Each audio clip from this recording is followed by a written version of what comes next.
एक बड़ी ही पुरानी कहावत है, नादान दोस्त से समझदार दुश्मन बेहतर। एक बार एक सम्राट एक जंगल से गुजर रहा था। रास्ता भटक गया। वह यह देखकर प्रसन्न हुआ कि एक वृक्ष के नीचे एक आदमी सोया है, शायद इससे रास्ता मिल जाएगा। परंतु जब वह उसके पास पहुंचा, तब उसने देखा उस आदमी का मुंह खुला है। कुछ लोग मुंह खोलकर सो जाते हैं और एक सांप का बच्चा उसके मुंह में चला जा रहा है। आखिरी पूंछ ही सांप की सम्राट को दिखाई पड़ी। उसने अपना कोड़ा उठाया और उस आदमी को पीटना शुरू किया। वह आदमी तो नींद से चौंका और उसे कुछ समझ न आया। वह हाथ पैर जोड़ने लगा, चिल्लाने लगा कि आप यह क्या कर रहे हैं, किस लिए मार रहे हैं, मैंने किसी का क्या बिगाड़ा है।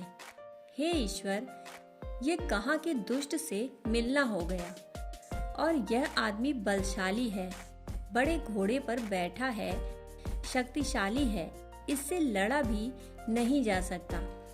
और उस सम्राट ने उसको मजबूर किया कि आसपास जो भी गंदे सड़े फल थे उसको खाने के लिए, तो वह मानता ही नहीं।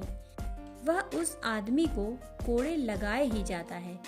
जबरदस्ती वह रो रहा है और वह सड़े गले फल जिनसे दुर्गंध आ रही है उसे खा रहा है। और उसने इतना उसको पीटा और इतने सड़े फल खिला दिए कि उसे वमन हो गया। वह गिर पड़ा। जब उसे वमन हुआ तो उसका सांप उस वमन के साथ बाहर आ गया। जब उसने सांप देखा तब उसकी कुछ समझ में न आया कि यह क्या हुआ।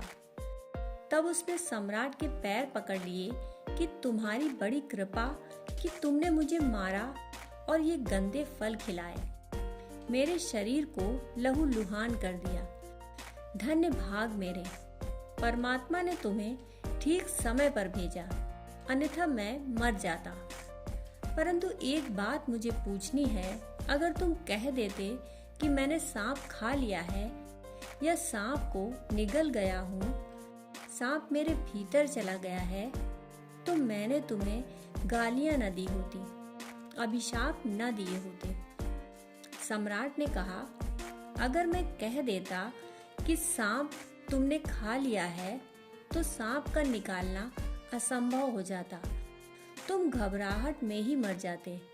मेरे मारने से तू मर नहीं गया।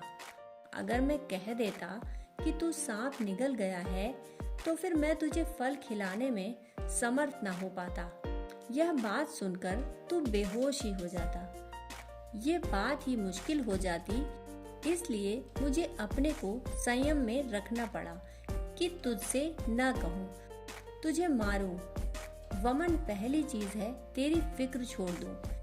किसी तरह उल्टी हो जाए तो सांप बाहर निकल जाए।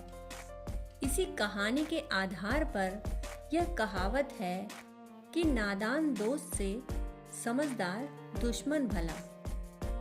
दोस्तों, कहानी सुनने के लिए आपका बहुत बहुत आभार।